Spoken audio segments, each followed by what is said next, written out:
So just a bit of intro into the video. Many of you know me as Fears. I've been playing CRSED ever since November 2020 and I've been able to get a decent number of hours in the game.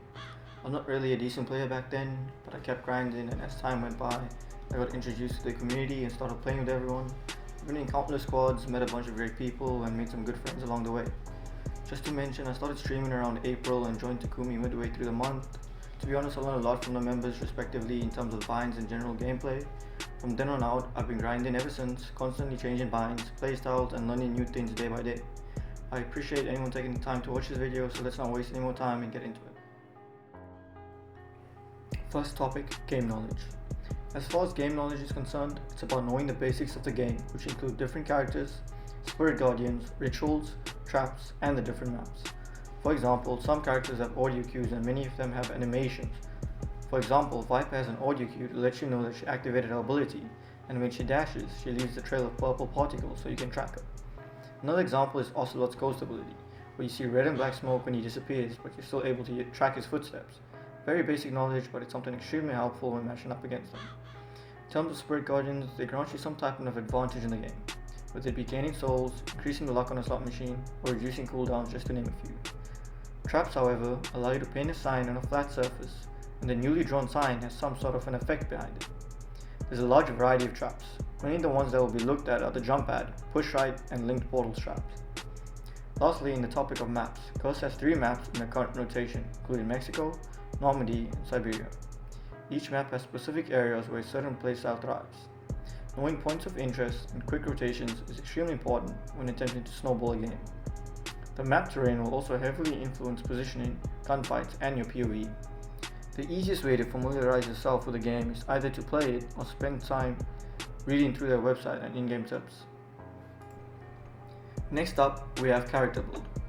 In terms of character build, the main focus will be Viper. For rituals, we have 2 that affect movement, fast run and low gravity. Fast run allows you to get around the map quicker and makes you a harder target to hit when moving. Low gravity is similar to fast run, as it is used to navigate the map, but what it also does is make the enemy's movement predictable when using either a jump pad, push trap, or simply just jumping. The secondary ability that I use is speed ability. Once again, allows for quick movement and makes rotations faster. Hexbag is a preference choice. I recommend the Silence or Reaper Hexbag. Silence to cancel abilities and Reaper to force campers out of houses. An extremely important part of this build are the Spirit Guardians. The ones I use are Spirit of a Time Eater, an Owl, and Glutton. This allows me to see enemies on my map during a sun eclipse, and every time I eat a piece of food, I gain 15 souls and my cooldowns are reduced by 25%. Lastly, I use an Adachi as a melee weapon. I tend not to melee as much, but being able to one-shot Tombstone saves me time. Now for binds. Binds are based on preference, but the main ones that I will discuss are crouch, prone, and draw signs. In terms of sensitivity, I found it is rewarding to have a high third-person sense and a low first-person sense. This allows you to scan your surroundings better whilst maintaining a reasonable speed when aiming down sights. I have my jump binded to my R3, and it makes it easier to dash with Viper as well. My prone is on fast press L1, meaning I can quickly go prone if needed, and my crouch is on my L2, which is also what I use to aim. For my draw signs, my 2 rituals are double binded to my X button, whilst my jump pad and push right are double binded to my R1, and have my teleport on quick press L2. That basically covers the important binds which I need access to in most gunfights. The rest are really preferential and usually determined by the player. Now moving on to map awareness. So like mentioned previously, there are 3 maps in the current rotation of CRSED: Mexico, Siberia, and Normandy. Each of them differ in their own way and allow for a variety of situations. Map awareness mostly deals with knowing where to be and when to be there, being able to trace gunshots to points of interest such as towns and fires. First, let's talk about Normandy. It's my personal favorite.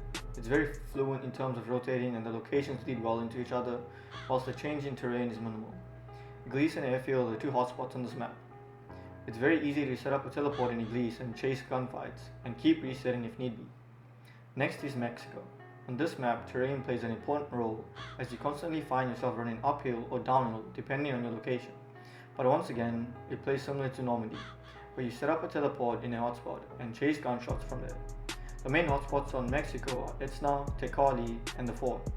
You will often find yourself taking gunfights in these areas, which means you will need to know the ins and outs of it well, and that comes from experience. Lastly, Siberia. Not much I can say about this one, besides the terrain changes a lot, and the best thing to do is to head for areas high up and scout from there. It's an extremely large map, therefore getting a view of it is important. Not many hotspots to mention besides the airfield hangars, but the zone doesn't always close on it, so you should approach the map by looking for height advantage and chasing gunshots from there whilst keeping the zone closing in mind. Okay, snowballing. Let's talk about snowballing again using the character build we spoke about. Snowballing simply means building momentum in a game and using it to take over the game. The build that I use heavily depends on a good early game and struggles if no early kills are found. If kills are picked up early, it allows for a solo train to happen. So what I typically do is, as soon as I spawn, I will get a gun I'm comfortable with and head towards a hotspot. Once I get my first kill, I will use a fast run, and from there I go into chain kills, giving me more and more loot as well as souls. From there on, I can make decisions based on my loadout and the resources available to me. The spirit of a time eater and glutton thrives on kills. As you get more kills, more food will drop, allowing you to move from enemy to enemy efficiently. Therefore, snowballing becomes easy as you constantly have control over rituals and hotspots in the game. Okay, recoil control and movement. Movement heavily depends on how comfortable you are with your binds. You need to be able to transition between traps, proning, crouching, and running extremely fluently to make the most out of gunfights. Now for an extremely important aspect of the game, recoil. Now every gun has a different recoil pattern. However, most of them you can get away with by simply pulling down on your right stick a bit. Mainly guns that output a high damage or have a high fire rate become hard to control, namely the Browning and the MG. As most of you know, crouching and proning significantly decreases recoil. 95% of my gunfights are taken while prone or crouched, whilst the other 5% is when I'm really standing and shooting. Just to talk about perspective a bit, the secondary aim function is really helpful in controlling recoil, as it gives a zoomed out version of the sight, making the perception of recoil become a lot less. Now what my binds allow me to do is that every time I aim, I'm automatically crouching. Pairing that with a secondary aim function, as well as pulling down the right stick, recoil becomes extremely manageable. Just to show you the difference, here I am zoomed in with the Browning over a similar distance, and my recoil seems a lot more. This is how you should fire most weapons, either in crouch or prone. The same goes with hip firing.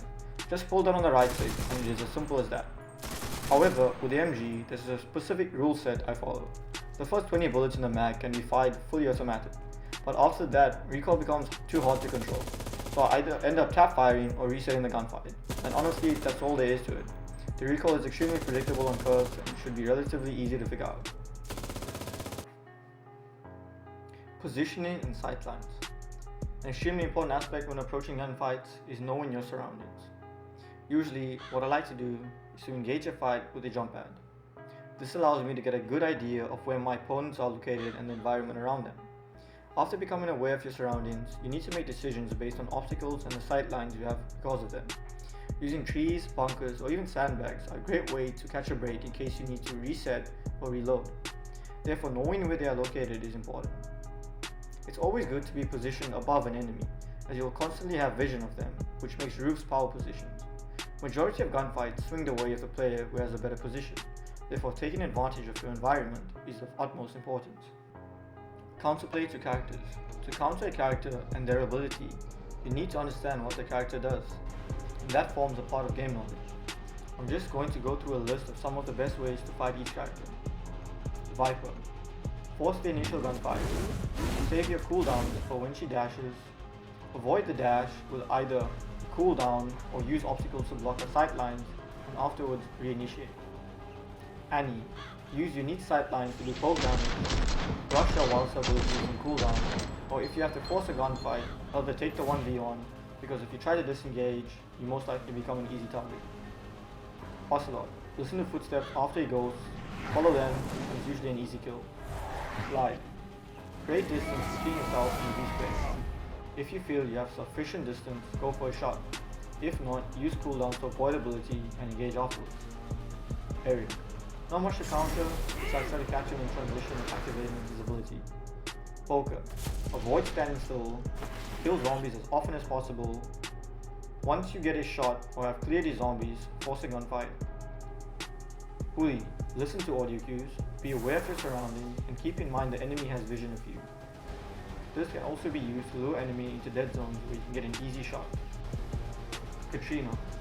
Use silent text bags to cancel ability, or simply disengage and wait for it to end, and afterwards it's just a one-on-one. Just some general tips. Keep your character moving. Take a gunfight once you're aware of your surroundings. Have a rough idea of where you're going and the gunshots around you. Never be scared to be the one to initiate the fight. Confidence is key. You'll lose a gunfight before you started if you don't have the confidence. You miss 100% of the shots you don't take. Always try for something even if it seems impossible. Always take your time before or in between fights to reevaluate your resources and check your cooldowns.